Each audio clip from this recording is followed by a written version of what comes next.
Guys, we're here for another installment of my manifestation series. So, today we're going to be talking about embodiment a little bit, as well as this landing phase, because a lot of us get caught up in like what I have struggled with too is like, okay, I want to understand it on a logical level so I can apply it.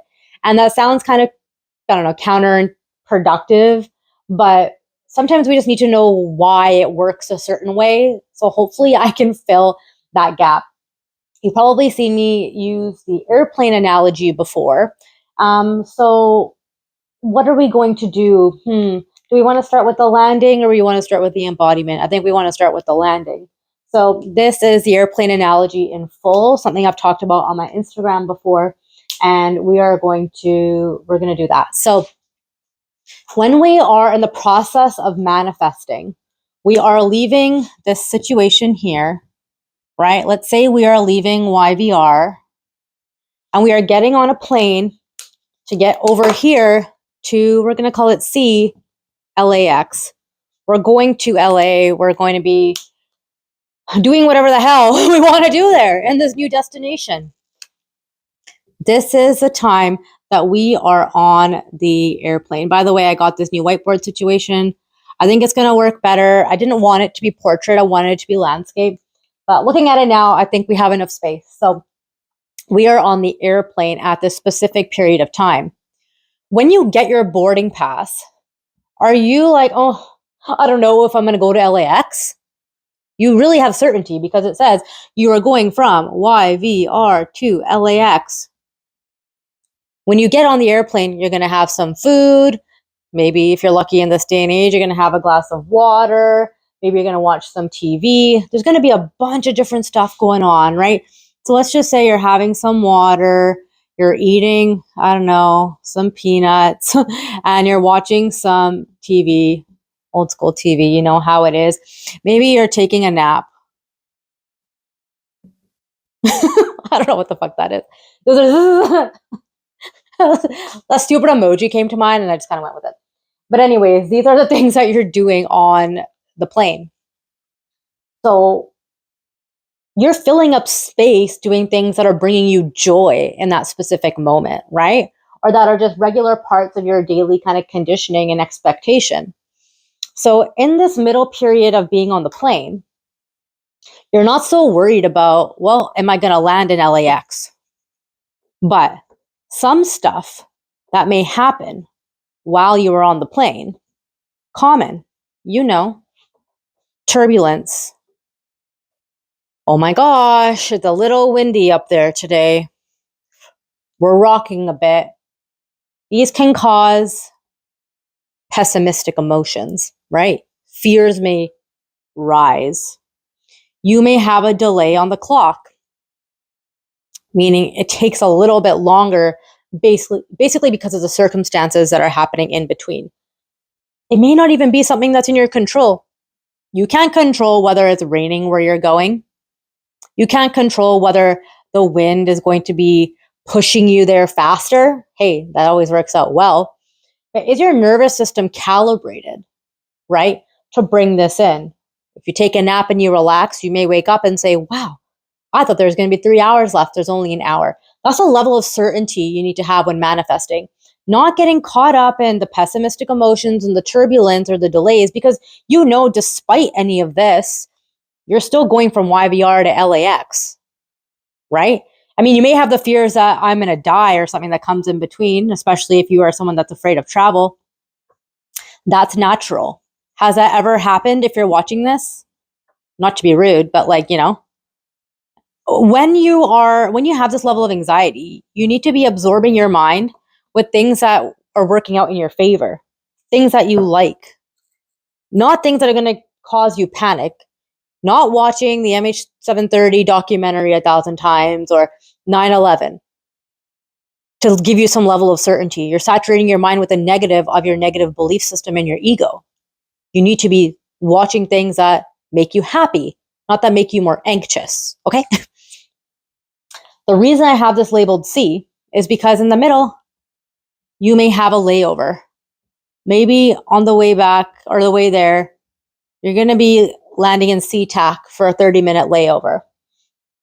Once you get on that layover, you may have time. You may face a delay. You may go and eat something. But you know precisely at 2:50 p.m., I'm boarding my flight to LAX or whatever time, even if there's a delay. Once you get on this plane, you know there's a level of certainty that you're getting to your destination, regardless of what's in between. So what can these detours look like in the regular world? It could be a bridge job. It may be a date with someone that you know is maybe not your person, but the in-between. It may be a near opportunity. Something that the universe is showing you as a confirmation that you are getting to your destination. That's the birds before landing. A lot of the time, stuff from the old will just come up and hit you in the face ahead of you getting to your final destination and manifestation. Why is that? Why is it that they bring all the old back before they land in the new?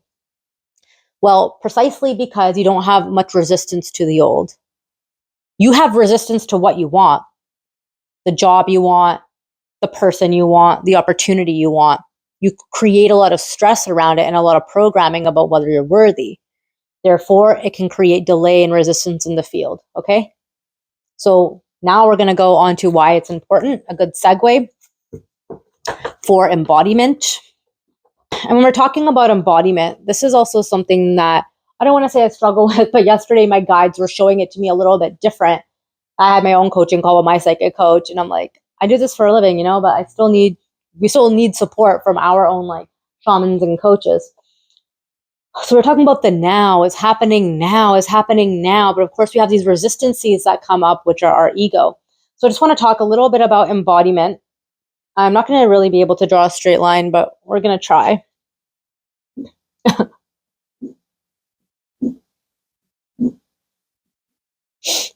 So when we are in the 3D world,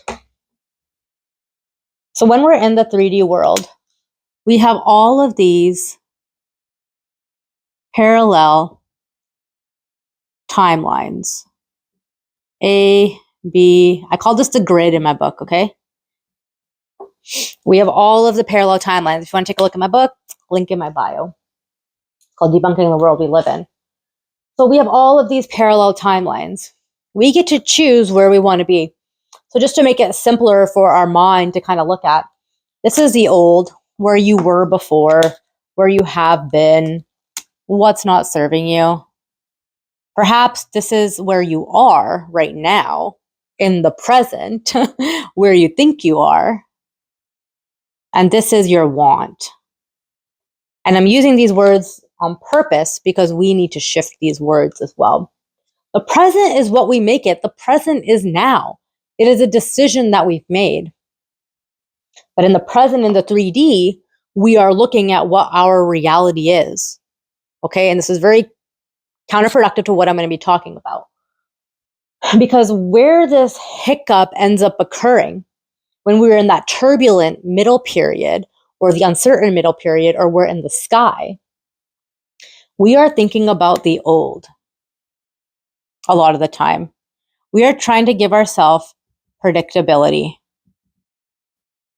And what are we doing at this specific time? We may be in ego. We may have certain expectations. We may have certain emotions, the 3 E's. We may have certain emotions that are tied up in whether or not we actually believe that our want is possible. Or what have we created in this middle to say these are all the conditions, right, that I have for my want to come to fruition, right? But our want is unconditional. So I'm about to change a lot of your mindsets with just this one little hack. Thank you to my guides last night. I shifted 3 timelines yesterday, okay? So it happens. You can do it. Your want is not conditional because your want, which is the manifestation 10 out of 10 of what you want, the 10 out of 10 the 10 out of 10 relationship you want, the 10 out of 10 job you want, the 10 out of 10 opportunity you want. That 10 out of 10 has no recognition of these old behaviors. Okay? So why right now are you holding on to these old behaviors and giving conditions to what the want has to look like? That is what keeps you back in manifesting, because you keep active all of these things that your ego wants to talk about, the expectations you had, the emotions you had, what you want this to show up as a way to determine whether or not this can happen, will happen, or whether or not you're going to accept it once your manifestation comes. So are you going to sabotage it? And that's what the universe is kind of looking at in terms of your frequency. What is your dominant thought vibration in this middle period? How can you speed this up in your inner knowing? This is what I want. It's happening now. If I have what I want, there is no old pattern. There is no old behavior. There is no old acceptance, because I am here in the want. That's it. Because the version of the situation and the timeline that you have manifested did not exist here. It existed, but these patterns did not exist there. So why are you holding these patterns alive in the 10 out of 10 version?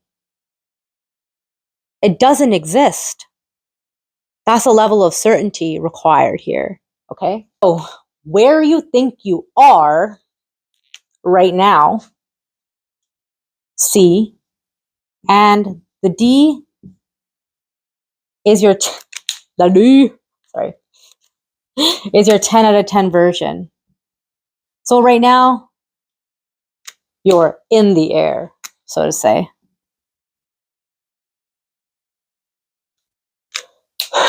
So the only thing that, again, C does in these moments to create some sort of predictability of what's going to happen is look backward at what no longer exists.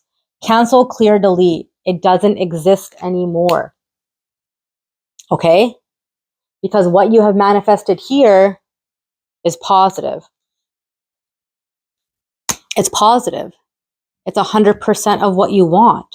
And if it's 100% of what you want, this is impossible. It doesn't exist. So you need to cut out the middle of what you're thinking about. Because once you see that things are getting closer, once you can experience it with your other senses, which I'm going to come to in a second, you will know what I deserve, what I embody, what I hold, what my expectations and standards are. This doesn't exist anymore. It taught me what I needed to know, but what I had to fix inside myself. So right now, there is no doubt, because I know that's what I want. Period. So you don't think about all of the stuff, because that version of that person doesn't exist anymore, because you manifested something different. So why are you holding them in the vibration of what it was teaching you at that time, or what it was teaching them in that time? When they come forward, you don't hold the past against them, because you didn't manifest a past version of them. You manifested them to come back in alignment as a new version. If conversations naturally come up, that's fine. If accountability and apologies are there, that's fine. But you had 100% certainty. But is your certainty conditional on how it must unfold?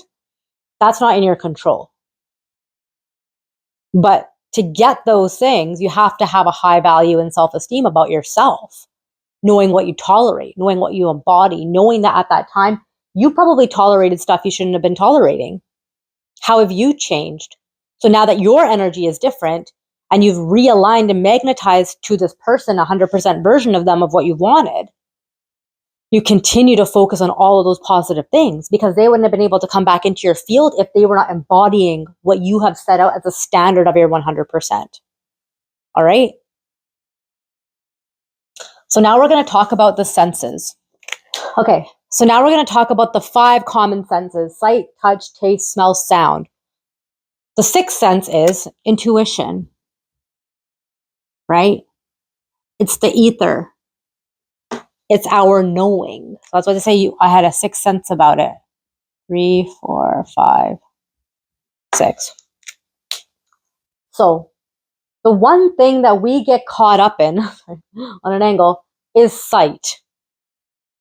We forget when we're manifesting that basically these 4 exist because we're so hell-bent on being proven that we can see it. We kind of forget about how everything else is impacted in our physiology. The reason why they say that you need to be in this embodiment and the feeling of what you want is because you're activating your touch, your taste, your smell, your sound, and probably your intuition. You have this intuitive knowing, you have this intuitive nudge. So if you are so caught up on what you can see without looking at these other 4 or 5 senses, you're going to be in for a long haul in terms of getting to your manifestation, because a 3D is sometimes a delayed projection, often a delayed projection, but we can cut that projection in half or keep collapsing it when we go to what we were just talking about with the embodiment and the timeline of your 100%. Looking at these other 5, how much more of a leg up do we have? Over 75%, right? So that is important, because when you activate your touch, taste, smell, sound, and you keep following your intuition, of course the sight has to match up with that, because everything else is already in that embodiment. And because the sight takes the longest, you have to basically essentially saturate your mind with everything else. So you touch, like, oh my God, I'm so excited. Oh my God, how would it feel to hug this? I can touch maybe a gift I got, or I can touch some money. What would it taste like? Did I go on a date to this place I really liked and I want to go back there with a specific person? What did I eat there? I'm going to go take myself out.